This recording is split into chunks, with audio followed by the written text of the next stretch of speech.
اس باب کے ختم ہونے سے پہلے آپ کو ایک غیر معمولی شخصیت کے حالات سے واقف کرایا جاتا ہے جس کو مصنف نے 24 سال پہلے جب وہ پیدا ہوا تھا دیکھا تھا۔ جس وقت وہ پیدا ہوا اس کے کان نہ تھے اور ڈاکٹروں کا خیال تھا کہ یہ بچہ شاید تمام عمر گونگا اور بہرا رہے گا۔ مصنف اس بچے کا باپ تھا اور بحیثیت باپ کے اس نے ڈاکٹروں کی بات پر بھروسہ نہیں کیا۔ اس نے اپنی رائے کسی پر ظاہر نہیں کی بلکہ وہ اپنے آپ سے کہا کرتا تھا قدرت اس کے گھر ایک بے کانوں کا بچہ پیدا کر سکتی ہے، لیکن اس واقعے کو بطور حقیقت آمنا اور صدقنا کہہ کر یقین کرنے پر مجبور نہیں کر سکتی کہ یہ بچہ کبھی نہ سن سکے گا نہ بول سکے گا۔ مصنف نے اس سلسلے میں کیا کیا؟ آپ کو اس کی زبان میں ذیل کی سطور میں تفصیلات بتلائی جا رہی ہیں جن سے یہ ثابت ہوتا ہے کہ عزم اور ارادہ مصمم ہو تو قدرت کے قوانین بھی بدل سکتے ہیں۔ مصنف کہتا ہے، میرے ذہن میں یہ خیال جاگزین ہو چکا تھا کہ میرا بچہ سن سکے گا اور بول سکے گا۔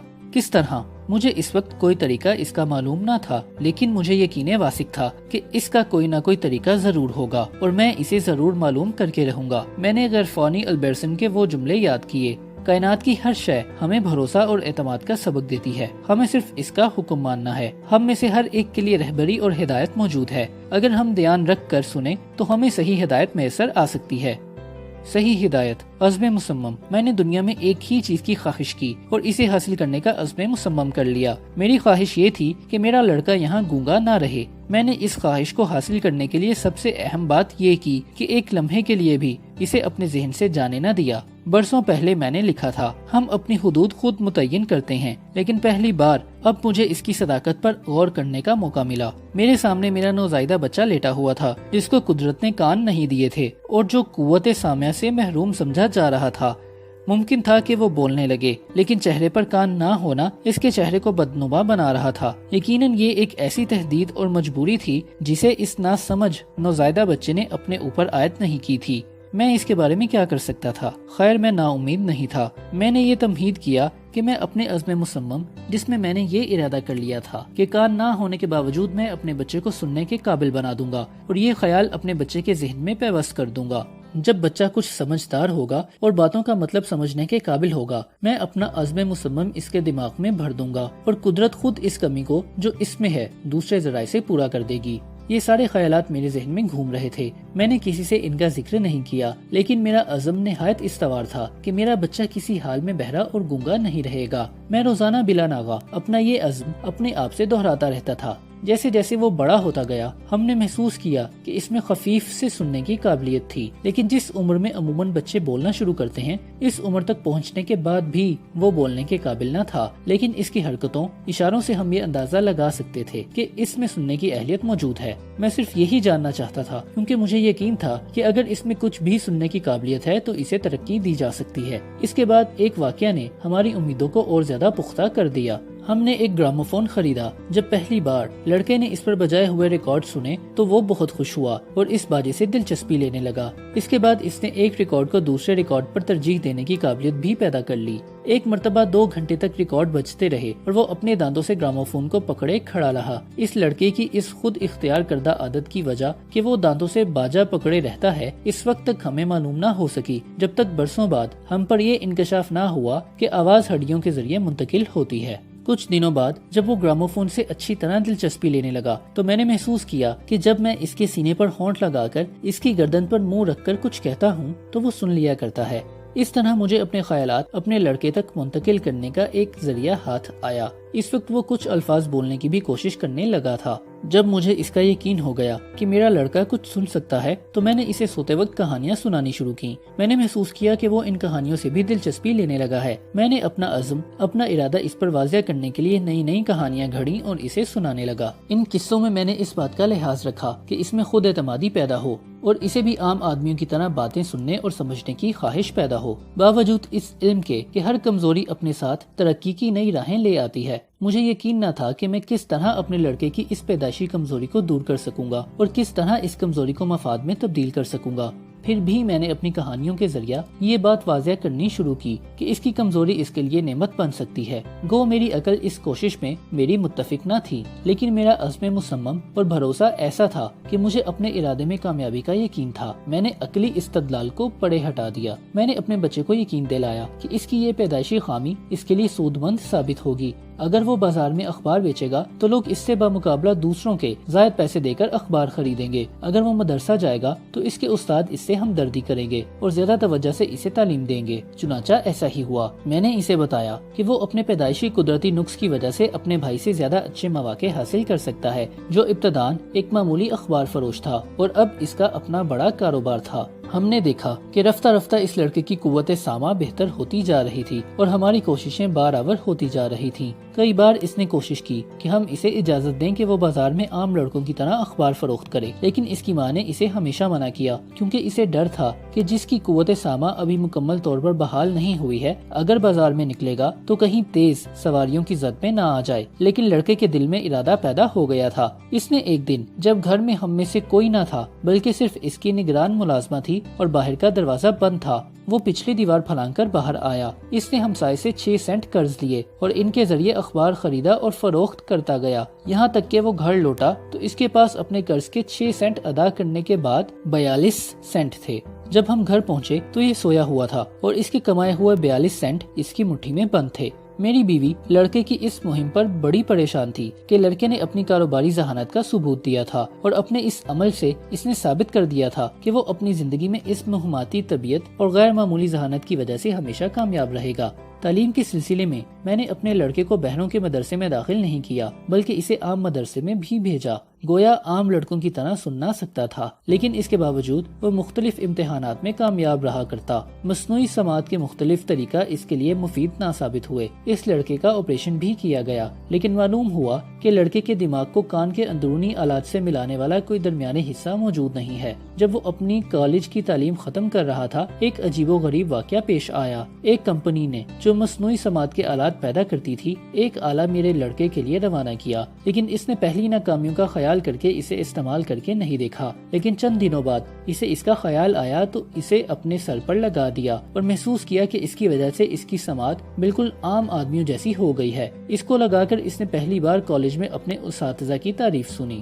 سماعت حاصل کرنے کا عزم مصمم پورا ہو چکا تھا، اس کی دنیا بدل گئی تھی۔ اس کامیابی پر خوش ہو کر اس نے اس کارخانے کے مالک کو ایک دلچسپ خط لکھا جس میں اس نے آلے کی بڑی تعریف کی۔ خط ملنے پر اس کو مالک کارخانہ نے اپنے پاس بلایا۔ اس نے کارخانہ دیکھا اور اسے وہیں یہ خیال آیا کہ اسے اپنی بقیہ عمر بہنوں اور گونگوں کی خدمت میں صرف کرنا چاہیے جو خدا کی نعمتوں سے محروم ہیں اور جو ذرا سی کوشش سے ان نعمتوں کو حاصل کر سکتے ہیں۔ اس نے یہ تہیہ کر لیا کہ وہ ایسے لوگوں کو ان تمام طریقوں سے آگاہ کر دے گا جن سے محروم سماعت افراد سماعت حاصل کر سکتے ہیں۔ اس نے اس خیال کو روبہ عمل لانے کے لیے 1 ماہ تک خاموشی سے اس نئے آلے کی تجارت کے امکانات پر غور کیا۔ بازار اور فروخت کے ذرائع جانچنے کے بعد اس نے ایک تجویز تیار کی اور یہ تجویز اس کمپنی کے پاس بھیجی جو یہ آلات بناتی تھی اور جس نے بلیر کی سماعت بحال کر دی تھی۔ کمپنی کو بلیر کی تجاویز پسند آئی اور انہوں نے اسے فوراً اپنے پاس ملازم رکھ لیا۔ جس وقت بلیر اپنی ملازمت پر پہلی مرتبہ گیا، اسے اس کا خیال نہ تھا کہ وہ متعدد انسانوں کے لیے مسیحا بن کر آ رہا ہے۔ اس کے بعد بلیر نے جو کچھ کیا، اس سے مصنف کے ابتدائی خیال کا بڑے پیمانے پر روبہ عمل لایا جانا کہا جا سکتا ہے۔ اس نے ہر بہرے اور گونگے کے دل میں یہ خیال جاگزین کر دیا کہ اگر انہیں بات کرنے کی خواہش اور بات سننے کی تمنا ہے تو وہ اس خواہش اور تمنا کو عزم مصمم میں تبدیل کر سکتے ہوں تو انہیں بھی اس کی طرح اس نعمت سے آشنا ہونے میں دیر نہ لگے گی۔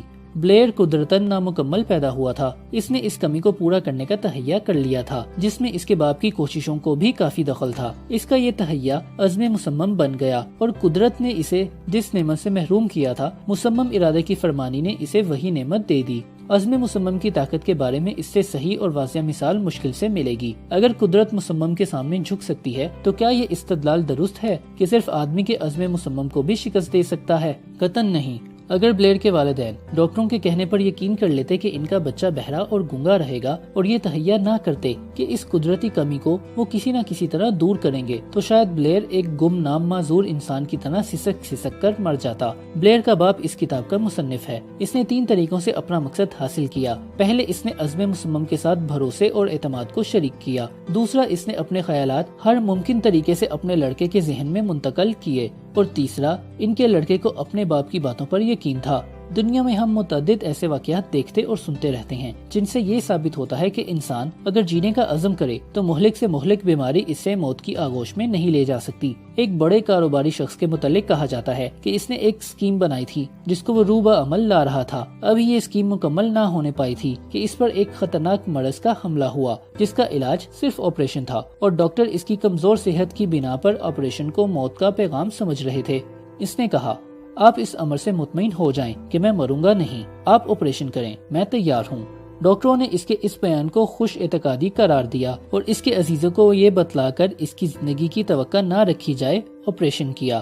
ان کی حقیقت کی انتہا نہ رہی جب یہ تاجر آپریشن کے بعد عرصے تک زندہ رہا اور اس نے اپنی اسکیم پورے طور پر روبہ عمل آتے ہوئے دیکھی۔ عزم مصمم کے ساتھ اعتماد اور ایقان شریک ہو جائے تو انسان میں بڑی قوت پیدا ہو جاتی ہے۔ مصمم عزم کبھی ناکام نہیں ہوتا، بشرط یہ کہ آپ کو یقین ہو کہ آپ بہرحال اپنے ارادے میں کامیاب ہوں گے۔ جیسے ہی آپ نے کسی امر کا عزم مصمم کیا تو یقین کر لیجئے کہ آپ کو وہ چیز حاصل ہو گئی۔ جب آپ کا ذہن اس قسم کی سوچ اور کیفیت کا عادی ہو جائے گا تو آپ دنیا کی کامیاب ترین ہستیوں میں سے ایک ہو جائیں گے۔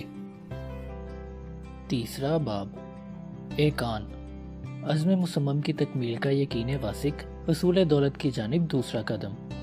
ذہن انسانی ایقان کے بغیر کمزور اور غیر مؤثر ہوتا ہے۔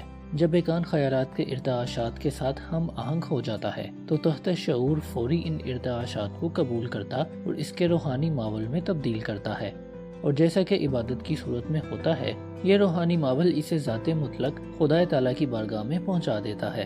ایقان، محبت اور جنسی جذبات انسان کے سارے اہم مثبت جذبات میں سب سے زیادہ طاقتور ہیں۔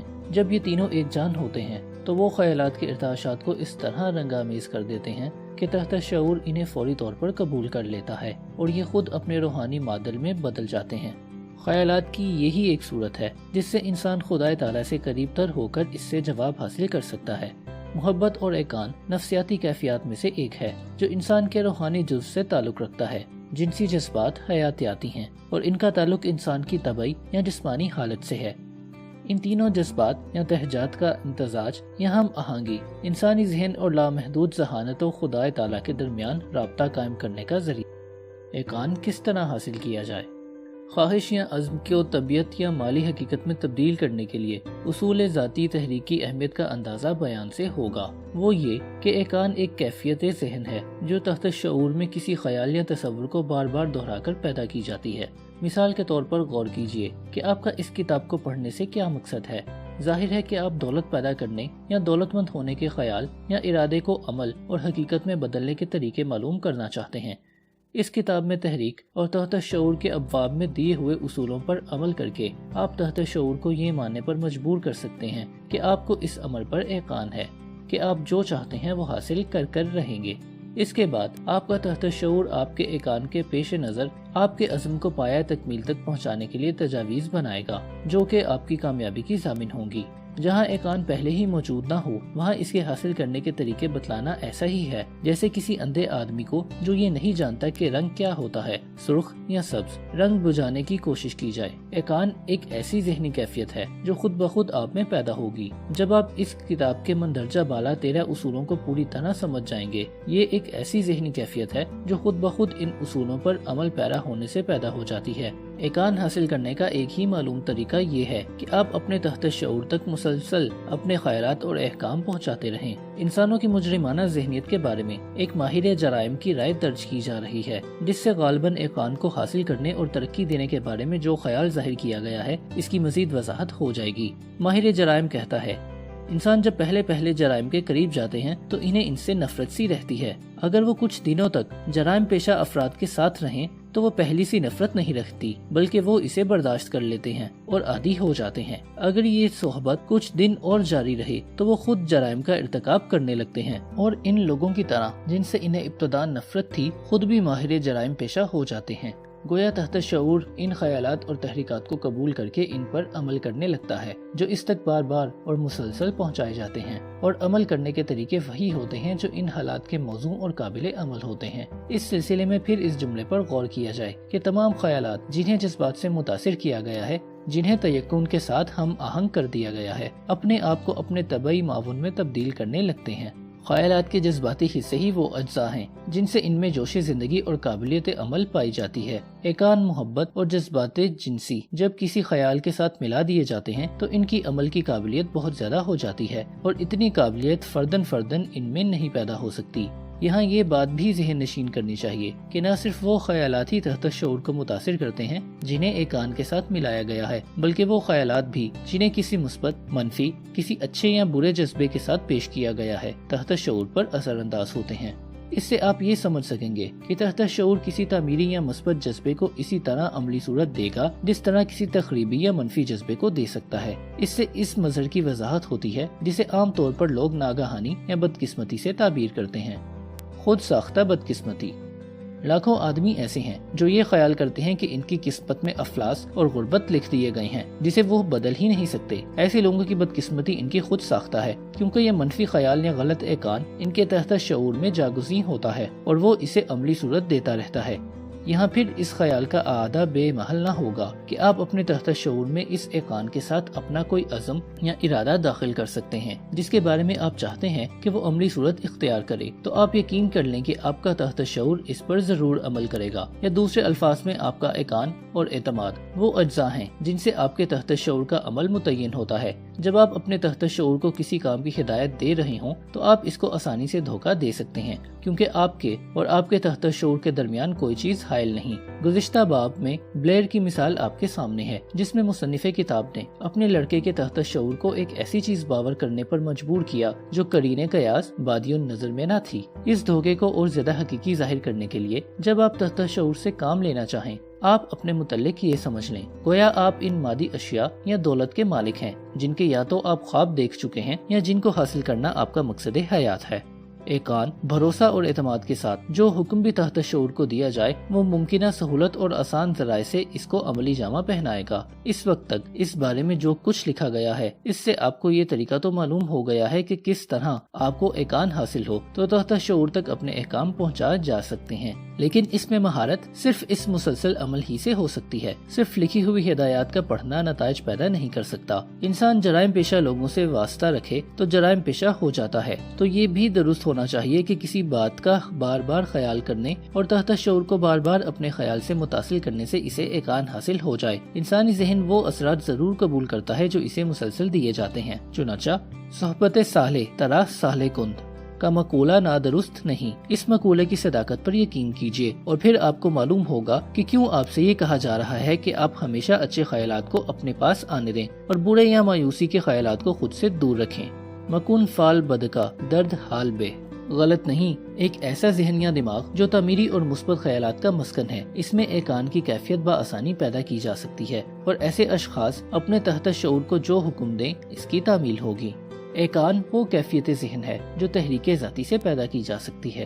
زمانہ قدیم سے مبلغین مذاہب نے ایقان کو مذہب کا لازمی جز قرار دیا ہے، لیکن انہوں نے ایقان حاصل کرنے کا کوئی ذریعہ یا طریقہ نہیں بتایا۔ ایقان ایک ذہنی کیفیت ہے جس کو انسان ذاتی تحریک سے حاصل کر سکتا ہے۔ اس کتاب میں عام فہم زبان کے ذریعے اس اصول کو سمجھانے کی کوشش کی گئی ہے جس پر عمل کر کے وہ اشخاص ایقان کی نعمت حاصل کر سکتے ہیں۔ اپنی ذات اور خدا پر بھروسہ رکھیے۔ ایقان، اعتقاد، خیالات کو زندگی، طاقت اور قوت عمل بخشتا ہے۔ مندرجہ بالا جملہ آپ 1 سے 10 مرتبہ پڑھیں، اسے آپ بآواز بلند پڑھیں تاکہ آپ کے ذہن میں یہ جاگزین ہو جائے۔ ایقان دولت کے حصول کا آغاز ہے۔ ایقان ان معجزات اور راز ہائے سربستہ کی بنیاد ہے جنہیں سائنس سمجھا نہیں سکتی۔ ایقان ہی ناکامی کے خلاف ایک مؤثر علاج ہے۔ ایقان ہی وہ اہم عنصر ہے جو انسان کی عبادت کے ساتھ مل جائے تو انسان ذات مطلق یا خدا کے قریب تر ہو جاتا ہے۔ ایقان وہ عنصر ہے جو انسانی خیرات کے معمولی سے معمولی ارتعاشات کو اس کے روحانی معاملات میں بدل دیا کرتا ہے۔ ایقان ہی وہ ذریعہ ہے جس سے انسان کائنات کی قوتوں کو زیر نگین کر سکتا ہے اور مفاد عامہ کے کام میں لا سکتا ہے۔ اوپر لکھے ہوئے ہر ایک جملے کو ثابت کیا جا سکتا ہے۔ ثبوت کچھ دشوار نہیں، یہ اصول ذاتی تحریک میں مثمر ہے۔ آئیے ہم اس اصول ذاتی تحریک کو سمجھنے کی کوشش کریں تاکہ ہم یہ اندازہ لگا سکیں کہ اس اصول کے استعمال سے ہم کیا کیا حاصل کر سکتے ہیں۔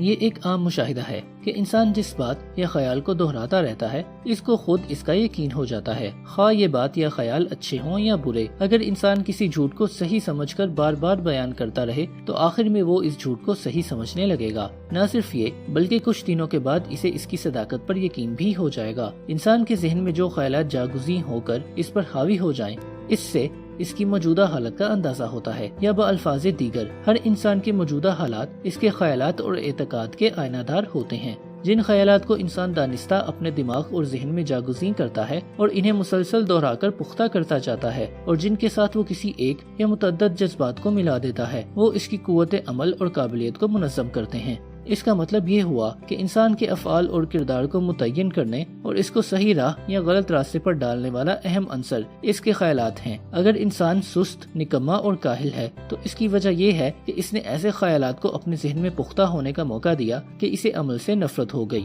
برعکس اس کے، اگر وہی انسان کاہلی اور سستی کو برا سمجھنے لگے اور اپنے تحت شعور کو بار بار یہی کہتا جائے تو اس کی کاہلی دور ہونا یقینی ہے۔ یہ بات قابل غور ہے کہ جو خیالات کسی جذبے یا احساس سے ہم آہنگ کیے گئے ہوں ایک مقناطیس بن جاتے ہیں جو فضا اور اثیر سے ایسے ارتعاشات جذب کرتے جاتے ہیں جو ان سے مماثل ہوں۔ مثلا اگر میرے ذہن میں دولت پیدا کرنے کا خیال آ جائے اور میں اس کی پرورش کرتے ہوئے اپنا سب کچھ اس خیال کی تکمیل کے لیے نثار کر دوں تو میرا ذہن اتنا طاقتور مقناطیس بن جائے گا کہ وہ جہاں کہیں دولت کے حصول کے ذرائع اور خیالات مجھے نظر آئیں گے میں انہیں اپنے اندر جذب کرتا جاؤں گا، اور اس طرح میری قوت عمل میں اضافہ ہوگا اور کامیابی میرے لیے یقینی ہو جائے گی۔ ایک خیال جسے جذبات کے سپرد کیا گیا ہو اس بیج کی طرح ہے جس کو کسی زرخیز ذہن میں بو دیا گیا ہے۔ ظاہر ہے جب یہ درخت اگے گا اور اس میں پھل پھول لگیں گے تو اس میں سے ہر ایک میں بیج ہوگا، گویا اس ایک بیج کے ہزاروں لاکھوں بیج پیدا ہو جائیں گے۔ اسیر ارتعاشات کی دوامی قوتوں کا ایک کائناتی مجموعہ ہے۔ اس میں تعمیری، تخریبی، اچھے، برے، نیک، بد، ہر قسم کے ارتعاشات ہیں۔ اس میں خوشحالی، صحت اور کامیابی کے ارتعاشات کے ساتھ خوف، افلاس، بیماری اور مصیبت کے ارتعاشات اسی طرح پائے جاتے ہیں جس طرح فضا میں مختلف ممالک اور مقامات کی نشریات ادارہ رہتی ہیں، اور ریڈیو کا وہ وصول آلہ ہی نہیں ایک دوسرے میں تمیز کرتا ہے، اور اب وہ موسیقی یا تقریر سن سکتے ہیں جو آپ سننا چاہتے ہیں۔ اسی طرح اسیر کے اس بڑے گودام سے انسانی دماغ صرف انہیں ارتعاشات کو اپنی جانب کشش کرتا ہے جو اس کے ذہن میں جاگزیں خیالات کے مماثل ہوتے ہیں۔ انسان کے ذہن میں جس قسم کا خیال، تصور یا تجویز ہوتی ہے وہ اس کے جیسے مماثل ان گنت خیالات، تصورات اور تجاویز کے ارتعاشات کو جذب کرتا ہے، جس سے اس کے ذہن میں اس کے اپنے خیال، تصور یا تجویز کی اہمیت بڑھتی اور ان میں قوت عمل پیدا کرتی ہے۔ آئیے پھر ایک بار ہم اپنے نقطۂ آغاز پر لوٹ آئیں اور یہ دیکھیں کہ کس طرح ابتدائی خیال یا تجویز انسانی ذہن میں پیدا ہوتی ہے۔ ہم نے دیکھا کہ خیالات کے مسلسل دہرانے سے یہ تخم بویا جا سکتا ہے۔ یہی وجہ ہے کہ آپ سے کہا گیا تھا کہ آپ اپنے عزم مصمم کے بارے میں ایک مختصر سی تجویز کریں، اسے اپنے حافظے میں پیوست کر دیں اور اسے بآواز بلند روزانہ دہرائیں یہاں تک کہ آپ کے الفاظ کے ارتعاشات آپ کے تحت شعور پر جذب ہو جائیں۔ ہم جو کچھ بھی ہیں ان ارتعاشات تخیل کی وجہ سے ہیں جنہیں ہم اپنے روزمرہ کے ماحول سے جذب کرتے ہیں۔ خود نااعتمادی۔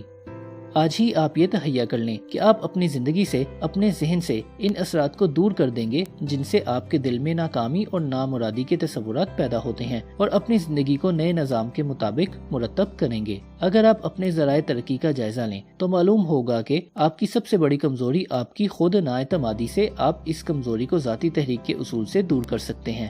نہ صرف یہ بلکہ آپ اس کو ہمت اور خود اعتمادی کی انمول قوتوں میں ڈھال سکتے ہیں۔ اس اصول پر عمل پیرا ہونے کے لیے تعمیری اور مفید خیالات کا ورد، خواہ وہ زبانی ہو یا تحریر کے ذریعے، اور اس کا اپنے ذہن میں بار بار دہرانا، وہ آپ کے تحت شعور کا جزو بن جائیں، نہایت ضروری ہے۔